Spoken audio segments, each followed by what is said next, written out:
Hanggang ngayon, maraming kosmikong nilalang at makapangyarihang superhero ang naipakita sa Marvel, kung saan napanatili ko ang nangungunang 7 karakter sa listahang ito at ang numero 1 karakter ay magiging lubhang nakakagulat para sa iyo.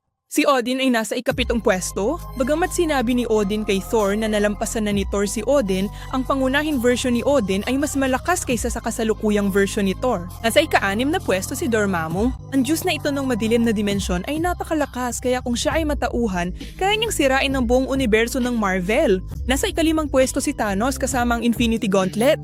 Paghawak na ni Thanos ang Infinity Gauntlet, aabot sa susunod na antas ang kanyang mga kapangyarihan. Umang-apat ang Infinity Ultron. Tanging si Doctor Strange Supreme lang sa What If season ang nakakalaban nito. Kung hindi, halos imposibleng pigilan ito. At sa pangatlo ay ang paborito kong God of Stories na si Loki. Itong pinakamalakas na versyong Loki na napanood natin. Pangalawa, ang Eternity, pinakita siya sa Love and Thunder. Bahagi nito ang buong Marvel Multiverse. Nasa numero 1 ang Living Tribunal. Ito ang pinakamalakas sa MCU.